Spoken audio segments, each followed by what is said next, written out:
ভাই এদিকে খাগো বাড়িটা কই কইতে পারেন? খাইগো বাড়ি দিয়ে কি করবেন? আমি চিনেন কিনা সেটা কোন। ও চিনি তো। কে? একটা কাজ আছে ভাই, ইম্পর্টেন্ট, আমার একটু নিয়ে চলেন। নিয়ে তো যাবো, কিন্তু কাজটা কি শুনি? এসব কথা তো কইতে হয় না, তারপর আমাদের কইতে আছি। আমি ওবার একটা মায়া লাগে প্রেম করি, আজকে রাইতে আরে ভাগায় লাগলাম ভাই, একটু চলেন, তাড়াতাড়ি চলেন, আমি গাড়িটা খুঁজে পাইতাছি না। ও তাই।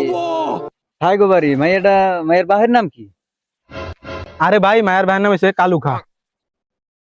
আরে ভাই মায়ের ভাইয়ের কথা কয়ে লাভ নাই, মায়ের বাপটা ভালোই, একটা ভাই আছে, ওই হালা ফালা লেগে ভাগায় লয়ে দেয়, অলেগা ঠিকঠাক ভাবে কথাও কইতে পারি না। হালার পাহালা মাইয়ের ভাই আমি, এই হালার পাহালা পুরো সাহস। হালা কেডা, তুই না আমি? এ হালার